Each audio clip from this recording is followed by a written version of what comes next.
This is me, Punesh Kumar Temre, and in today's class of design analysis of algorithm, we have to go for part one of a quicksort. तो particularly part one of quicksort में हम study करेंगे step wise illustration of partition procedure. So here, as for your unitization, under the part 3 of unit number 2, we are studying one of the application of divide and conquer strategy, that is what a quicksort. Here, quicksort is sometimes called partition extend sort and it is an efficient sorting algorithm.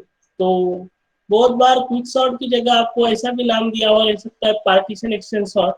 So at that time you do not confuse. Partition extend sort and quicksort both are the same things.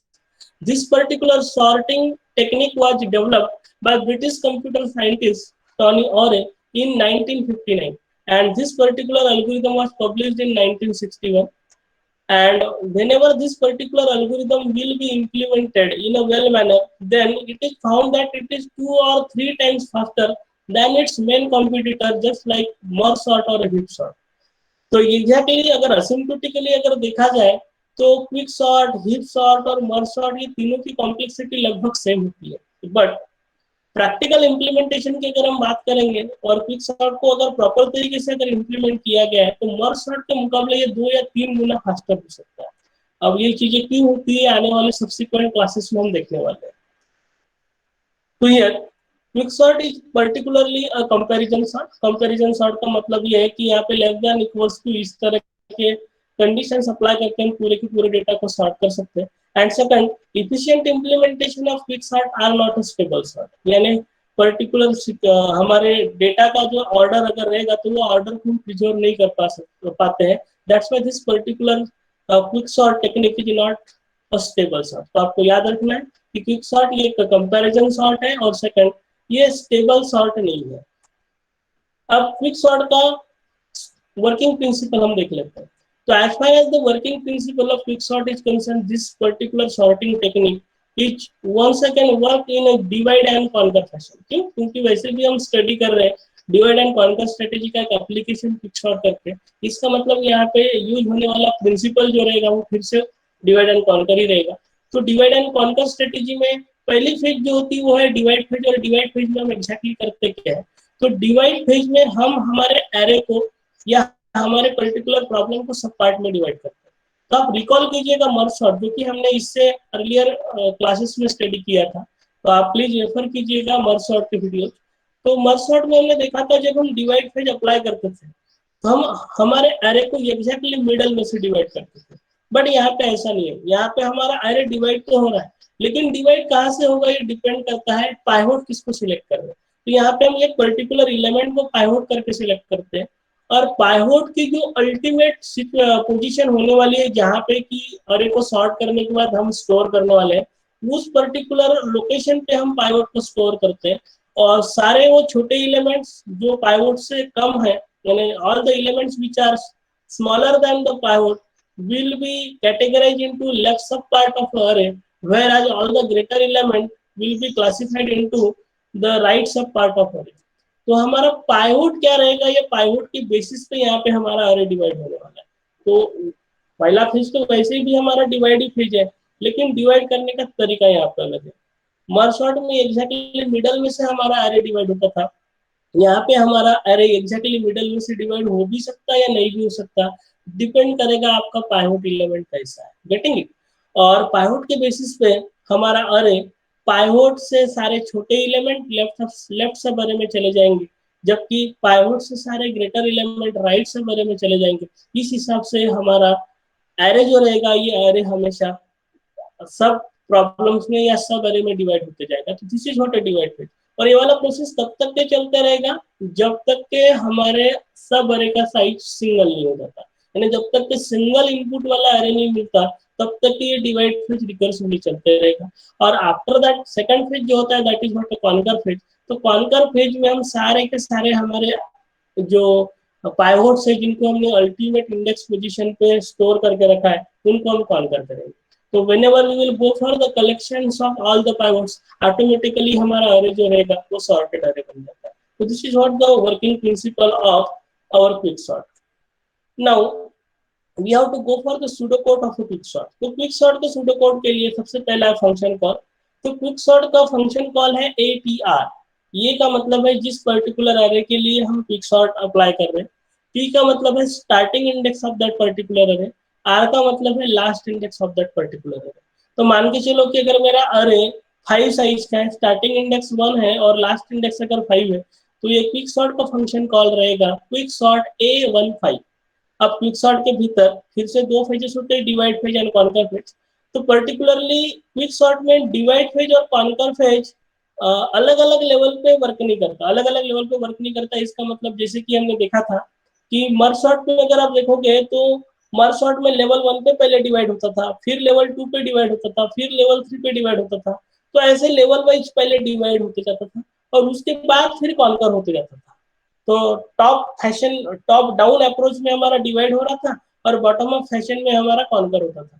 But quick sort की अगर हम बात करेंगे तो quick sort में ऐसा नहीं। Quick sort में कैसा होता है, लेवल 1 में डिवाइड हो जाएगा और लेवल 1 में ही जो पाइवोट रहेगा वो ऑटोमेटिकली कॉन्कर हो जाएगा। तो लेवल 1 में डिवाइड कॉन्कर, बाद में लेवल 2 में डिवाइड कॉन्कर, फिर लेवल 3 में डिवाइड कॉन्कर। इस तरीके से हमारा क्विक सॉर्ट इंप्लीमेंट होता है। तो लेवल वाइज यहाँ पे डिवाइड एंड कॉन्कर चलते रहता है। जबकि अगर मर्ज सॉर्ट की बात करेंगे तो मर्ज सॉर्ट में ऐसा नहीं था। पहले जितने भी लेवल्स आएंगे हर लेवल पे डिवाइड डिवाइड चलते रहेगा, बाद में हर लेवल पे कॉन्कर कॉन्कर चलते रहेगा रिवर्स फैशन में। लेकिन क्विक सॉर्ट में ऐसा नहीं, लेवल 1 में डिवाइड एंड कॉन्कर, लेवल 2 में डिवाइड एंड कॉन्कर, लेवल 3 में डिवाइड एंड कॉन्कर। इस तरीके से क्विक सॉर्ट में वर्क होता है। दैट्स व्हाई यहाँ पे क्विक सॉर्ट के सूडो कोड के लिए अगर हम जाएंगे तो क्विक सॉर्ट के सूडो कोड में आपको डिवाइड एंड कॉन्कर ऐसे अलग अलग लाइन देखने के लिए नहीं मिलेंगे। तो क्विक सॉर्ट का सूडो कोड हम देख लेते हैं। तो क्विक सॉर्ट का फंक्शन कॉल हमने देख लिया APR। आफ्टर दैट पहला लाइन है, if P is less than R then Q will be equal to partition APR। देखिए यहाँ पे डिवाइड फेज भी आ गया और कॉन्कर फेज भी आ गया। जैसे हमने Q पार्टीशन APR परफॉर्म कर दिया, उसके बाद quick sort APQ-1 and quick sort AQ+1R। तो this is what the only pseudo code of a quick sort. अब यहाँ पे डिवाइड फेज कैसे आता है, कॉन्कर फेज कैसे आता है, ये चीजें हम समझ लेते हैं। तो सबसे पहले if P less than R, if P less than R ये पर्टिकुलर स्टेटमेंट क्या कहता है? This particular statement says that whether your अरे कंटेंट सिंगल एलिमेंट और मल्टीपल एलिमेंट। अगर सिंगल एलिमेंट एग्जिस्ट करेंगे तो ये कंडीशन ट्रू नहीं होगा, और अगर मल्टीपल एलिमेंट अगर एग्जिस्ट करते हैं तो ये कंडीशन हमेशा ट्रू हो जाएगा। तो P लेस देन R का मतलब है आपका अरे सिंगल साइज का है या मल्टीपल साइज का। मल्टीपल साइज का अगर है तो सबसे पहले हमें उस अरे को डिवाइड करना पड़ेगा, और डिवाइड करने का काम कौन करता है? पार्टीशन। तो पार्टीशन प्रोसीजर दोनों काम कर रहा है। पार्टीशन प्रोसीजर का काम है डिवाइड करना, पार्टीशन प्रोसीजर का काम है कॉन्कर भी करना। अब डिवाइड कैसे और कॉन्कर कैसे वो हम समझ लेते हैं। तो पार्टीशन प्रोसीजर एग्जैक्टली क्या करता है? पार्टीशन प्रोसीजर आपका जो अरे है P से लेके R तक, उस पर्टिकुलर एरे को डिवाइड कर लेता है। और डिवाइड जब करेगा तो डिवाइड करते वक्त एक पर्टिकुलर एलिमेंट को एज ए पाइवोट कंसीडर करता है और उस पाइवोट को उसके करेक्ट लोकेशन पे सेव करा देता है। तो पाइवोट को उसके करेक्ट लोकेशन पे पहुंचाना, this is what called as a conquer. Where as pivot को उसके करेक्ट लोकेशन पे पहुंचाने के बाद अब अरे आपका जो था एक्चुअल वाला, उसको दो पार्ट में आपने बांट दिया। कहां से कहां तक? एक तो P से लेके Q-1 तक। अब Q-1 में Q क्या है? तो Q का मतलब है the index which is return bye the partition procedure. और पार्टीशन प्रोसीजर क्या रिटर्न करता है? Q को रिटर्न करता है। Q एग्जैक्टली क्या है? तो Q है इंडेक्स किसका? पाइवोट का। जिस पर्टिकुलर एलिमेंट को हम पाइवोट करके कंसीडर करेंगे तो उस पाइवोट का अल्टीमेट लोकेशन, जो कि अरे सॉर्ट होने के बाद वो पाइवोट जहां पे जाके पहुंचने वाला था, उस लोकेशन के इंडेक्स को हम बोलेंगे Q। तो Q रिटर्न करना, this is what conquer phase. और इसके बाद on the basis of this Q हमने अरे को दो पार्ट में डिवाइड कर दिया। कैसे? ये PQ-1 and AQ+1 to R, यानी P से लेके Q-1 this will be the left सब array and Q+1 to R this will be the right sub array. And depending upon this two sub problems हमको फिर से quick sort को फिर से रिकर्सिवली कॉल करना। तो क्विक सॉर्ट के बारे में हम इतना समझ सकते हैं कि क्विक सॉर्ट में अगर हमारे अरे में मल्टीपल एलिमेंट्स दिए हैं तो फिर क्विक सॉर्ट खुद के भीतर खुद को दो बार रिकर्सिवली कॉल करेगा, एक लेफ्ट सब अरे के लिए और दूसरा राइट सब अरे के लिए। लेकिन लेफ्ट सब अरे और राइट सब अरे की बाउंड्री कौन सी होगी? That will be computed by the partition procedure. अब ये पार्टीशन प्रोसीजर कैसे वर्क करता है that we have to understand. तो here we have pseudocode for partition procedure. Partition APR, partition APR का मतलब मेरे पास एक अरे दिया हुआ है ए, जो स्टार्ट हो रहा है पी से और खत्म कहाँ पे हो रहा है आर तक। अब इस अरे को हम डिवाइड करेंगे, लेकिन कहाँ से डिवाइड जो किया जाएगा, that will be on the basis of your pivot. अब पाइवोट कैसे हम इंडिकेट करते हैं, पाइवोट को कैसे चूज करते हैं, और चूज करने के बाद हमारा अरे एग्जैक्टली कैसे पार्टीशन होता है, that we have to study. तो हियर सबसे पहला लाइन है x will be equal to a of r. x will be equal to a of r का मतलब ए ऑफ आर मीन्स आपके अरे का लास्ट वाला एलिमेंट जो रहेगा उसको हम x यानी पाइवोट कंसीडर कर रहे हैं। देखिए हम जो अभी सूडो कोड स्टडी कर रहे हैं, यहाँ पे हमारा अजम्पशन ये है कि हमारे अरे के लास्ट एलिमेंट को हम पाइवोट बोलेंगे, बट जरूरी नहीं है कि लास्ट एलिमेंट ही पाइवोट होगा। आप चाहे तो फर्स्ट एलिमेंट को पाइवोट कंसीडर कर सकते हैं। और लिटरेचर में कुछ एल्गोरिदम्स ऐसे हैं जिनमें रैंडमली हम पाइवोट की वैल्यू चूज करते हैं, और ऐसे क्विक सॉर्ट इम्प्लीमेंटेशन को हम रैंडमाइज क्विक सॉर्ट कहते हैं। But as far as simplicity is concern, हम यहाँ पे जो सूडो कोड डिस्कस कर रहे हैं उस सूडो कोड में हमारा लास्ट एलिमेंट जो रहेगा उस लास्ट एलिमेंट को हम एज ए पाइवोट कंसीडर कर रहे हैं। तो what we have to do, we have to consider last element as a pivot, that is x will be equals to e of r. Then we have to set the pointer I will be equals to p minus 1, and for j is equals to p to r minus 1, j is equals to p to r minus 1, यानी आपके actual अरे के first वाले point से, first point कौन सा है p, आप यहाँ देख सकते हैं आपके एक्चुअल अरे के फर्स्ट वाले पॉइंट से r माइनस 1 यानी सेकंड लास्ट एलिमेंट तक के आपको ये लूप चलाना है, और इस लूप में आपको एक ही कंडीशन चेक करना है, whether means if e of j is less than equals to x or not। e of j यानी क्या, जिस पर्टिकुलर लोकेशन पे आपका करंट पॉइंटर है क्या वो वाली वैल्यू आपके पाइवोट से कम है क्या, यानी पाइवोट ग्रेटर है क्या। तो पाइवोट और आपकी करंट वैल्यू दोनों के बीच में आपको क्या करना है, कंपैरिजन परफॉर्म करना है। और एक कंपैरिजन में अगर आपकी करंट वैल्यू पाइवोट से अगर कम है तो you have to increment value i pointer आपको बढ़ाना है, और e of i और e of j को आपको एक्सचेंज करना है। And after that at the and आपको a of i plus 1 और e of r, यानी क्या था आपका पाइवोट, ये दोनों को एक्सचेंज करना है।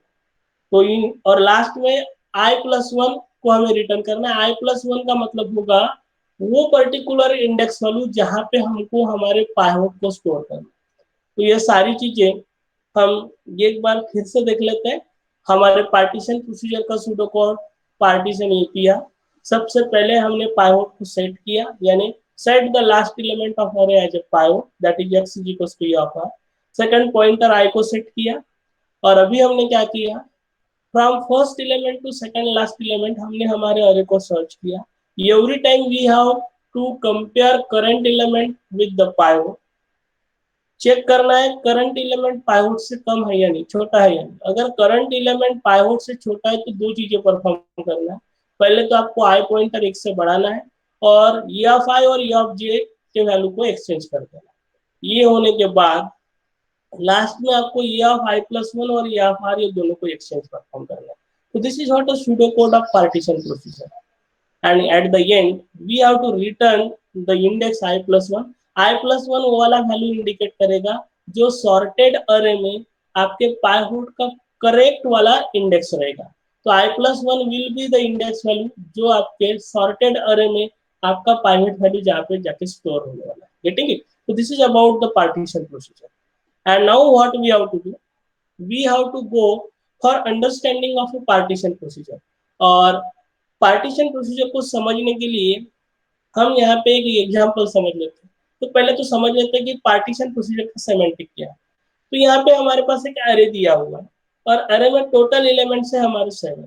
तो आप देख सकते हैं अरे है ए, एलिमेंट्स कहाँ से कहाँ तक है, 4 से लेके 9 तक, तो total 7 elements are given to you. और अरे का फर्स्ट लोकेशन है पी, लास्ट लोकेशन है आर, यानी p will be equal to 1 and r will be equal to 7।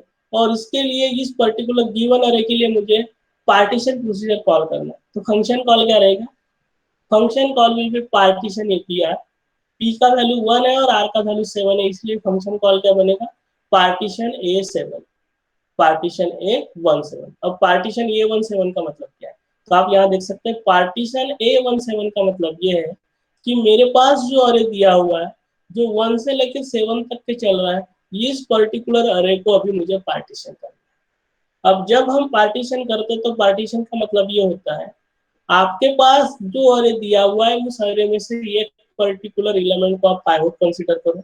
हमने बोला है कि हम हमेशा लास्ट वाले एलिमेंट को ही पाइवट कंसीडर करेंगे, तो पाइवट कौन रहेगा हमारा 9, इसलिए हम 9 को पाइवट कंसीडर करेंगे। अब 9 को पाइवट कंसीडर करने के बाद पार्टीशन प्रोसीजर का काम ये है कि इस 9 को उसके करेक्ट लोकेशन पे पहुंचा दे।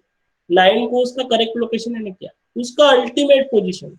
तो जब हम इस अरे को वाकई में सॉर्ट करेंगे तो अरे को वाकई में सॉर्ट करने के बाद 9 की अल्टीमेट पोजीशन कौन सी होगी, तो हमें तो नहीं पता कि 9 की अल्टीमेट पोजीशन कौन सी होगी, लेकिन हम एक बार इस अरे को सॉर्ट करके देखते हैं। तो इस पर्टिकुलर अरे को अगर हम सॉर्ट करेंगे तो सबसे छोटा एलिमेंट कौन सा है, तो 1, इसलिए 1 आ जाएगा हमारा फर्स्ट लोकेशन पे। फिर उससे बड़ा एलिमेंट कौन सा है 3, इसलिए 3 आ जाएगा।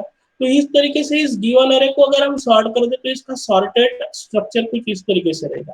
तो आप यहाँ देख सकते हैं सॉर्टेड अरे 1 3 4 7 9 12 21, this will be the sorted अरे। तो इस पर्टिकुलर सॉर्टेड अरे में 9 का इंडेक्स क्या है, 9 का इंडेक्स है 5।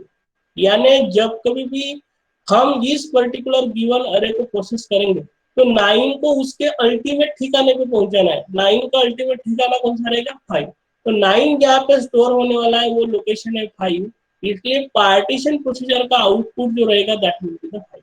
इसलिए अगर मैं फंक्शन कॉल अगर परफॉर्म किया है पार्टीशन A17 तो what it will return, it will return I+1। आप यहाँ देख सकते हैं पार्टीशन प्रोसीजर का सूडो कोड अगर देखोगे तो आप यहाँ देख सकते हैं इट विल रिटर्न I+1। तो I+1 का वैल्यू क्या होगा, I+1 का वैल्यू होना चाहिए यहाँ पे 5, यानी I कितना रहना चाहिए आपका 4, क्योंकि 4+1 विल बी इक्वल्स टू 5। तो जब हमें 9 वो रिटर्न करेगा, 9 का लोकेशन रिटर्न करेगा करेक्ट वाला, तो 9 का करेक्ट लोकेशन रहेगा 5, इसलिए 5 पे हम 9 को स्टोर करना है। And after that what, all the elements which are smaller than 9, those elements will be on the left hand side of that particular array। यानी 9 के से सारे के सारे छोटे एलिमेंट लेफ्ट सब अरे में चले जाएंगे। तो इस पूरे अरे में 9 से छोटे एलिमेंट कौन से है, 4 छोटा है लेफ्ट में, 3 छोटा है लेफ्ट में, 7 छोटा है लेफ्ट में, 12 बड़ा है वो राइट में जाएगा, इसलिए आप 12 यहाँ देख सकते हैं।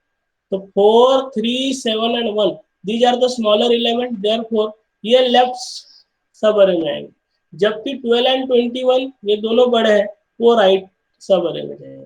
Getting it.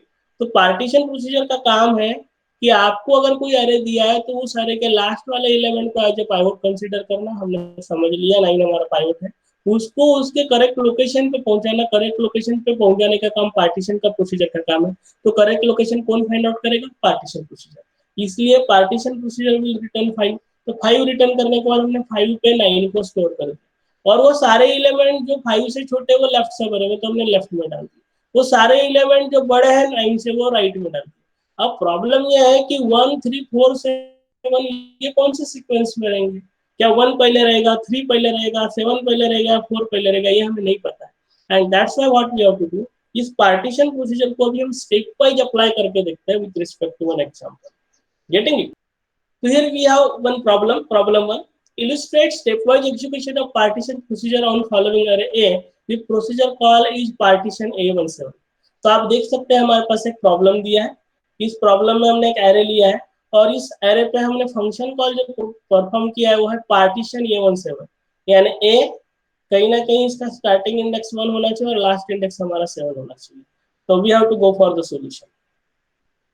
तो सॉल्यूशन के लिए जब जाएंगे तो सबसे पहले हमें पार्टीशन प्रोसीजर का सूडो कोड लिखना पड़ेगा। तो पार्टीशन प्रोसीजर का सूडो कोड क्या है, तो पार्टीशन एपीआर पहला line x is equals to e of r, set the last element as a pivot, then we have to set the pointer I will be equals to I will be equals to p minus 1, then we have to scan all the elements from first element to second last element, that is for j is equals to p to r minus of 1. If e of j is less than equals to x, compare current element with pivot. If current element found smaller, then we have to first increment I by 1 and we have to exchange e of I with e of j. And at the end we have to exchange e of I plus 1 with e of r, that is a pivot. तो ये चीजें कैसी होती है that we have to understand. with the help of one example, and at the end what we have to do, we have to return I plus 1. तो जो example हमने दिया है उसी एग्जाम्पल को समझेंगे। तो पार्टीशन एपीआई आर इस प्रोसीजर में स्टेप वाइज अगर हम समराइज अगर कर लेते हैं, तो पहले तो हमने सेट किया पाइवट और पॉइंटर आई को। सेकंड स्टेप में हमने इटरेशंस परफॉर्म किए। थर्ड, जब भी इटरेशंस परफॉर्म कर रहे हैं, इटरेशंस परफॉर्म करते वक्त फर्स्ट एलिमेंट से सेकंड लास्ट एलिमेंट तक के हमें इटरेशंस परफॉर्म करना है। हर इटरेशन में हमें करंट एलिमेंट को पाइवट के साथ चेक करना है, और अगर करंट एलिमेंट पाइवट से स्मॉलर मिला तो फिर हमें एक्सचेंज करना है ई ऑफ आई को ई ऑफ जे के साथ। And at the and step 3 जो रहेगा that will B we have to exchange pivot with e of I plus 1 and we have to return the value I plus 1। तो अगर हम एब्रीवेट अगर करेंगे पार्टीशन प्रोसीजर को, तो पार्टीशन प्रोसीजर को हमने 3 स्टेप में डिवाइड कर दिया। पहला स्टेप पाइवट और पॉइंटर को सेट किया। सेकंड स्टेप में इटरेशंस परफॉर्म किए, फर्स्ट वाले एलिमेंट से सेकंड लास्ट एलिमेंट तक। हर इटरेशन में हमने करंट एलिमेंट को पाइवट के साथ में कंपेयर किया। अगर करंट एलिमेंट पाइवट से छोटा अगर मिलता है तो हमने ई ऑफ आई और ई ऑफ जे को एक्सचेंज किया था, लेकिन उससे पहले हमको पहले a of i is equal to i plus 1 करना पड़ता था। और स्टेप 3 में हमने देखा कि लास्ट में ई ऑफ आई प्लस 1 को पाइवट के साथ में एक्सचेंज किया और आई प्लस 1 ये वाले वैल्यू को रिटर्न किया। तो यही चीजें अभी हम हमारे को जो प्रॉब्लम दिया है उस पर्टिकुलर प्रॉब्लम पर अप्लाई करेंगे। तो हमारा गिवन एरे जो दिया था वो था ए 4 3 7 12 1 21 9, और इस पे हमें फंक्शन कॉल जो परफॉर्म करना है that function call is partition A17। तो पार्टीशन A17 ये फंक्शन कॉल जब परफॉर्म करना है तो हमारा स्टेप 1 क्या है, set the pivot and pointer है। तो पाइवट कैसे सेट करेंगे, तो पाइवट सेट करते वक्त हमने बोला था कि x will be equal to e of r, यानी लास्ट वाले एलिमेंट को हम पाइवट कंसीडर करेंगे। तो यहाँ पे r यानी कितना है 7, तो ये ऑफ 7 यानी कितना है 9, तो 9 विल बी माय पाइवट। तो आप देख सकते हैं x जिसे हम पाइवट कर रहे हैं that particular element will be the pivot element, यानी हमारे अरे का लास्ट वाला एलिमेंट जो है उसको पाइवट कंसीडर करो। तो x will be equal to e of r, this will be the code we have to execute, और अभी हमने कोड एग्जीक्यूट किया तो हमने 9 को पाइवट करके कंसीडर कर दिया। Getting it? After that second we have to set the pointer i pointer set कैसे करते हैं, p-1, अब p कितना है हमारे पास 1, इसलिए i will be equal to 1 minus 1 that will be equal to 0। तो आप इस पर्टिकुलर अरे में देख सकते हैं यहाँ पर रेड कलर का मैंने बबल बना के रखा है, तो this particular bubble is indicating the pointer. तो पाइवट कितना है 9 और आई पॉइंटर की वैल्यू कितनी है आप देख सकते हैं, इंडेक्स कितना है 0, that's why i is equal to 0। तो this was step number 1 and now we have to go to step 2। Step 2 है हमारा इटरेशंस। अब स्टेप 2 में हम क्या करने वाले हैं, तो स्टेप 2 का सूडो कोड है for j is equal to p2r minus of 1, for j is equal to p2r minus of 1, यानी j पॉइंटर हमें लेना है p से लेके r माइनस 1 तक। तो p यानी क्या 1 से लेके r माइनस 1, r माइनस 1 यानी r7 है, यानी सेकंड लास्ट एलिमेंट यानी कौन सा 6, यानी p is equal to 1 then 2 then 3 then 4 then 5 then 6। तो j is equal to 2 3 4 5 and 6। कितने इटरेशंस मुझे अप्लाई करना है, और हर इटरेशन में क्या करना है, हर इटरेशन में ये ऑफ j को x के साथ कंपेयर करना है। x यानी क्या है हमारा पाइवट जो लास्ट वाला एलिमेंट था, कंपेयर करना है, कंपेयर करना है। और करंट वाला एलिमेंट अगर पाइवट से अगर कहीं कम है यानी स्मॉलर अगर है, तो सबसे पहले तो आई पॉइंटर को बढ़ाना है, i will be incremented by 1, और बाद में ई ऑफ आई को ई ऑफ जे के साथ हमें एक्सचेंज करना है। तो this is what the pseudo code. तो अभी सबसे पहले j is equal to p, j is equal to p यानी j इज इक्वल टू 2 के लिए एग्जीक्यूट करेंगे, फिर 3 के लिए, फिर 4 के लिए, फिर 5 के लिए और फिर 6 के लिए, ऐसे टोटल इटरेशंस हम अप्लाई करना। तो we have to go for the iterations one by one. तो you carefully look at this. तो now we have to go for j is equal to 1। तो आप यहाँ पे देख सकते हैं दिस इज व्हाट माय अरे, और ए अरे दिया है 4 3 7 12 1 21 एंड 9। सबसे पहले तो हमने स्टेप 1 में हमने पाइवट हमारा सेट करके रखा है that is x is equal to 9। Second हमने आई पॉइंटर सेट करके रखा है 0 पे, और करंटली जबकि हम जा रहे हैं j इज इक्वल टू 1 के लिए, इसलिए j पॉइंटर को हमने 1 पे सेट करके रखा है। तो यहाँ पे आपको जो येलो कलर का बबल दिख रहा है this is what j pointer, और जो रेड कलर का बबल दिख रहा है this is what i pointer. Getting it? और अभी हम step 2 iteration 1 that will be for j is equal to 1 को एग्जीक्यूट करते हैं। क्या काम करना था, हमेशा हमें चेक करना था ए ऑफ जे और एक्स को कंपेयर करना था। तो ए ऑफ जे यानी कितना है, ए ऑफ जे कितना है, जे है हमारा 1, तो ए ऑफ जे मीन्स 4। तो whether 4 is less than pivot or not, pivot कितना है हमारा 9। तो whether a of j means 4, 4 is less than pivot or not, तो 4 इज लेस देन पाइवट। और जब 4 इज लेस देन पाइवट ये particular condition true होता है। और ये कंडीशन जब जब ट्रू होगा हमें क्या करना है, सबसे पहले तो आई पॉइंटर को 1 से बढ़ाना है। इसलिए हमने आई पॉइंटर को 1 से बढ़ाया। तो आप देखोगे आई पॉइंटर यानी कौन सा है, रेड बबल, रेड पॉइंटर को मुझे 1 से बढ़ाना है। तो अभी 0 से निकल के कहाँ पे आएगा, 1 पे। इसलिए i will be equal to 0 plus 1 that will be equal to 1। इसलिए आपको ये रेड पॉइंटर 0 से उठा के मैंने 1 पे रख दिया। आर यू गेटिंग इट, ये वाला रेड पॉइंटर आप फॉलो करो इसको। 0 से निकाल के हमने कहाँ पे लेके आया, उसको 1 पे लेके आया। तो in this way we have updated the i pointer. After that what we have to do, we have to exchange e of i with e of j।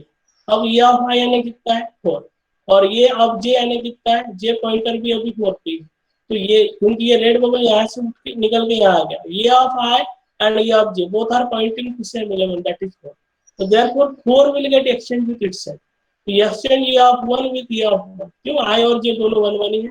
e of 1 will get exchanged with itself and that's why उसका value जो था जितना है उतना ही रहेगा, लेकिन exchange हुआ ये इंडिकेट कराने के लिए मैंने यहाँ पे दिखा दिया है इसको। तो here 4 will get exchanged with itself, getting it? तो this is about the first iteration for j is equal to 1। तो जे इज इक्वल टू 1 में हमने क्या किया, आपको याद रखना। सबसे पहले तो चेक किया कि करंट वाले वैल्यू पाइवट से छोटी है क्या। करंट वैल्यू कौन सी है हमारी, 4, पाइवट कितना है हमारा 9। तो क्या करंट वैल्यू पाइवट से छोटी है क्या, हाँ। और जब करंट वैल्यू पाइवट से छोटी होती है तो हमें क्या करना पड़ता है, आई पॉइंटर को 1 से बढ़ाना पड़ता है और बाद में ये ऑफ आई को ये ऑफ जे के साथ एक्सचेंज करना पड़ता है। तो ये ऑफ आई will be 4, ये of J will be 4, 4 will get exchanged itself, और फाइनली आपका अरे कुछ इस तरीके से लिखेगा। तो आप अभी देख सकते हैं हमारा आई का वैल्यू 1 हो गया, 4 will get exchanged with itself, और now what we have to do, we have to go for next iteration. तो नेक्स्ट इटरेशन में जब जाएंगे तो जे इज इक्वल टू कितना हो जाएगा, 2। इसलिए मैंने जे पॉइंटर जो 1 पे था उसको भी हम लेके आ गए 2 पे, गेटिंग इट? तो this is about the first iteration. Now we have to go to second iteration.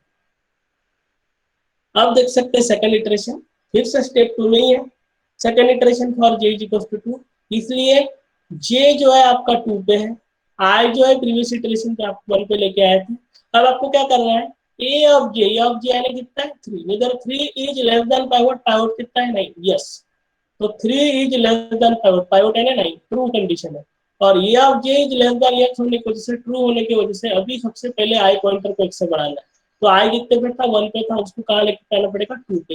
इसलिए आप देख सकते हैं i will be equal to 1 plus 1 that is equal to 2। तो आई पॉइंटर यहाँ से निकल के यहाँ आ जाएगा। इसलिए आपको यहाँ पे आई पॉइंटर जो है रेड बबल, फिर से बता रहा हूँ, येलो वाला जे और रेड वाला आई। तो आपका रेड बबल जो है, ये रेड बबल आ गया 2 पे। And what you have to do, you have to exchange a of i with a of j. तो फिर से ई ऑफ आई और ई ऑफ जे की वैल्यू सेम है, that is 3।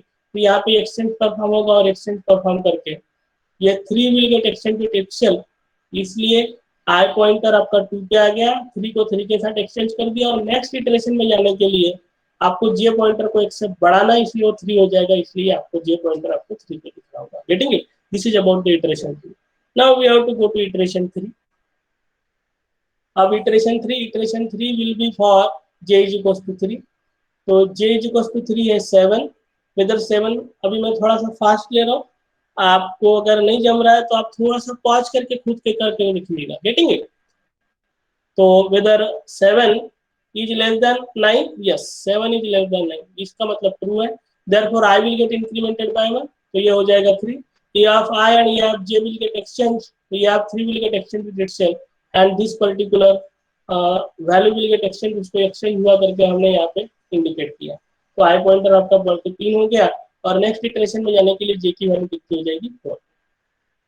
Now we have to go to iteration 4। Iteration 4 में जे ए of जे की value हो जाएगी 4 और ए ऑफ जे होगा 12, जबकि आई पॉइंटर आपका है 3 पे। अब आपको क्या करना है, e of j is less than equal to x or not, ये कंडीशन को चेक करना। तो 12 ए ऑफ जे, ये एक्स 9, क्या 12 लेस देन 9 है, नो। तो ये कंडीशन कैसी होगी, फॉल्स। और जब आपका ये कंडीशन फॉल्स है तो ना आपको आई पॉइंटर इंक्रीमेंट कराने की जरूरत है ना ही आपको कोई एक्सचेंज परफॉर्म करने की जरूरत है। So here there is no need to exchange I pointer. Here there is no need to exchange E of I and G of J.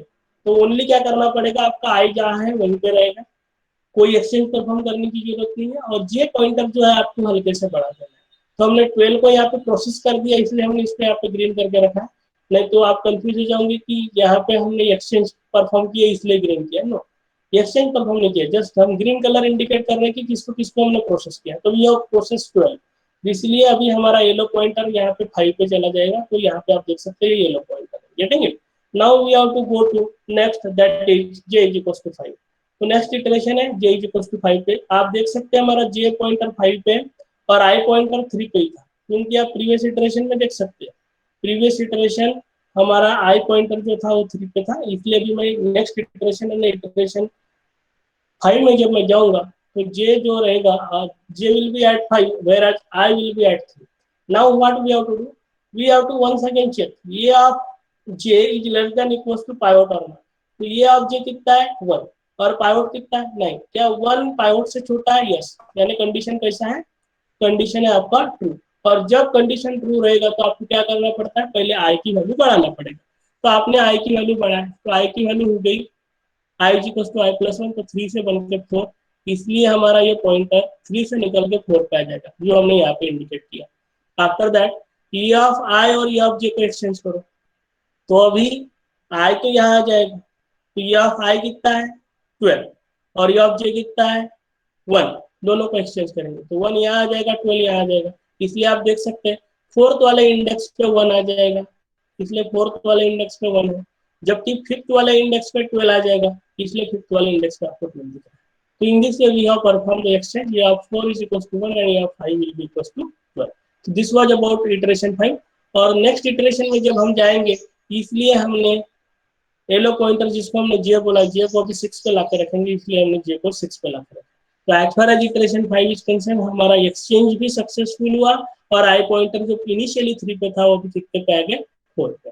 Now we have to go to last iteration, that is for j is equal to 6। अब j is equal to 6 के लिए जब जाएंगे तो j is equal to 6 में e of j कितना है 21। तो whether 21 is less than 9, this particular condition is false.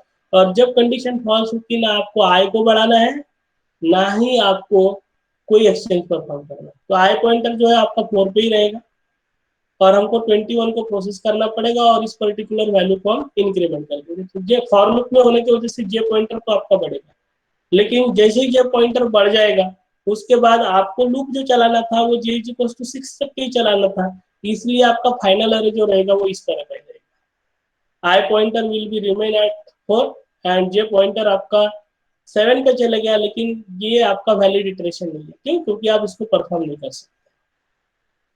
तो now what is the final अरे, आपका फाइनल अरे कुछ इस तरह का है। और इस फाइनल अरे में जाने के बाद अभी आपका स्टेप 2 फिनिश हो चुका है and now we have to go for step 3। तो स्टेप 3 में जब जाएंगे तो स्टेप 3 में क्या करना होता है, पाइवट को हमें ए ऑफ आई प्लस 1 के साथ एक्सचेंज करना होता है। तो अभी हमारा पाइवट कौन सा है, आप देख सकते हैं यहाँ पे पाइवट है हमारा नाम, और ये ऑफ आई प्लस 1 कौन सा, तो आई पॉइंटर कहाँ पे 4 पे। तो ये ऑफ आई प्लस 1 कितना है, ये ऑफ आई प्लस 1 बोले तो ये ऑफ 5 और ये ऑफ 5 कितना है 12, इसलिए this 12 will get exchange with this 9। तो 9 कहीं यहाँ आ जाएगा और 12 कहीं यहाँ पे आ जाएगा, तो वही चीजें हमें परफॉर्म करना है। तो आप देख सकते हैं e of i plus 1 will be 5 and e of r that is e of 7 that is our pivot। तो e of 7 and e of 5 both will get exchange। तो आप यहाँ देख सकते हैं ये 9 जो है ये फिफ्थ वाले इंडेक्स पे आ जाएगा, तो 9 जो है ये फिफ्थ इंडेक्स पे है, जबकि e of i plus 1 ने कितना है 12, 12 जो है वो 7 पे आ जाएगा, तो 12 जो है वो आपका 7 पे आ गया। Are you getting? तो यहाँ पे हमने i नहीं बढ़ाया है, हमने e of i plus 1 पे पाइवट को डाला। तो this thing you have to remember. तो हमने e ऑफ i प्लस 1 को पाइवट के साथ एक्सचेंज किया और फाइनली हमारा कुछ अरे इस तरीके से बन गया। नाउ जब हमने पूरा का पूरा पार्टीशन प्रोसीजर परफॉर्म किया, तो पार्टीशन प्रोसीजर परफॉर्म करने के बाद जो आपको अरे मिला था, देखिए पार्टीशन प्रोसीजर परफॉर्म करने के बाद जो अरे हमको मिला था वो अरे कुछ इस तरह का था, यानी हमने पाइवट जो था उस पाइवट को फिफ्थ पोजीशन पे डाल दिया, और जबकि आप लेफ्ट हैंड साइड में अगर देखोगे तो वो सारे एलिमेंट है जो लेस देन 9 है, और वो सारे एलिमेंट जो ग्रेटर देन 9 है वो राइट हैंड साइड है। तो एक्चुअली यही हमने बोला था पार्टीशन प्रोसीजर। पार्टीशन करता क्या है? पार्टीशन प्रोसीजर का काम है कि भैया जिसको हमने पाइवट बोला, तो पाइवट को उसके सही सलामत ठिकाने पे पहुंचा। तो पाइवट का सही सलामत ठिकाना कौन सा होगा? जहां पे एक्चुअली पाइवट नहीं होना चाहिए अरे सॉर्ट होने के बाद। तो अरे सॉर्ट होने के बाद 9 की करेक्ट पोजीशन क्या रहेगी? तो अरे सॉर्ट होने के बाद 9 की करेक्ट पोजीशन 5 रहेगी। इसलिए पाइवट प्रोसीजर क्या कर रहा है? पाइवट प्रोसीजर, पाइवट बोल रहा हूँ, पार्टीशन प्रोसीजर जो है वो 9 को उसके करेक्ट लोकेशन पे लेके आएगा। जबकि साथ साथ पार्टीशन ने और एक काम किया। पार्टीशन प्रोसीजर ने हमारे अरे को सॉर्ट भी करके दिया, सॉर्ट नहीं डिवाइड करके दिया। डिवाइड कैसे कर दिया? कॉन्कर इस तरीके से किया कि उसने 9 को सही जगह पे लेके आ गया, this is what a conquer. और साथ साथ उसने डिवीजन भी किया। डिवाइड इस तरीके से किया कि 9 से सारे छोटे एलिमेंट लेफ्ट हैंड साइड में डाल दिए और 9 से बड़े एलिमेंट राइट हैंड साइड में डाल दिए। तो ओवरऑल अगर हम बोलेंगे तो पार्टीशन ये 1 7 ये प्रोसीजर जब हमने अप्लाई किया, तो पार्टीशन ये 7 प्रोसीजर इस पर्टिकुलर अरे ए के लिए अप्लाई करने के बाद पाइवोट लास्ट वाले एलिमेंट को जब हमने कंसीडर किया था, यानी 9 को कंसीडर किया था, तो 9 की करेक्ट पोजीशन 5 थी, तो 5 पे हमने 9 को लेके आ गए। और वो सारे एलिमेंट जो लेस देन 9 है वो लेफ्ट हैंड साइड में आ गए, और सारे एलिमेंट जो ग्रेटर देन 9 है वो राइट हैंड साइड में आ गए। और इम्पोर्टेंट चीज ये है कि हमें इनके ऑर्डर्स पता नहीं थे कि 4 3 7 1 इनका सीक्वेंस क्या होगा। तो उसका करेक्ट सीक्वेंस हमको यहाँ पे दिख रहा है, गेटिंग इट? तो जो हमने इनिशियली बोला था कि पार्टीशन प्रोसीजर जब हम कॉल करेंगे, पार्टीशन ये 1 7 जब हम कॉल करेंगे, तो पार्टीशन ये 7 परफॉर्म करने के बाद 9 तो करेक्ट पोजीशन पे चले जाएगा, लेकिन what will be the actual sequence of 1 3 4 and 7? Who will come first? Who will be at the second position? Who will be at the third position? तो ये वाला हमारा मैटर यहाँ पे सॉल्व हो गया। और वो इस तरीके से कि जब हमने पार्टीशन प्रोसीजर पूरी तरीके से अप्लाई किया, तो पार्टीशन प्रोसीजर पूरी तरीके से अप्लाई करने के बाद हमें पता चला कि 4 will come first, then 3, then 7, then 1।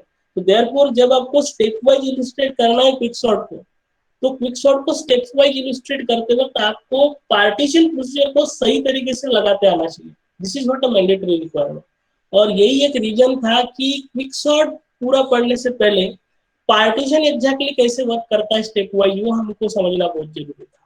इसलिए हमने इस क्लास में, इस वीडियो में देखा कि अगर हमारे पास कोई एक एरे दिया हुआ है तो उस एरे को हम पार्टीशन कैसे करते हैं। तो this was about the step wise illustration of partition procedure. For more understanding मैंने एक असाइनमेंट प्रॉब्लम दिया है, तो it is a humble request to you to go for this particular problem. Problem है illustrate stepwise execution of partition procedure on the following array। ये procedure call is partition A17। तो आप यहाँ देख सकते हैं आपको एक एरे दिया हुआ है और इस एरे पे आपको पार्टीशन प्रोसीजर अप्लाई करना है। तो what you have to do, इस पूरे वीडियो में जो भी मैंने इनपुट आपको दिया है, please watch it carefully, understand it carefully, and after that try to solve this assignment problem. So this was all about stepwise execution of partition procedure from my side. Thank you.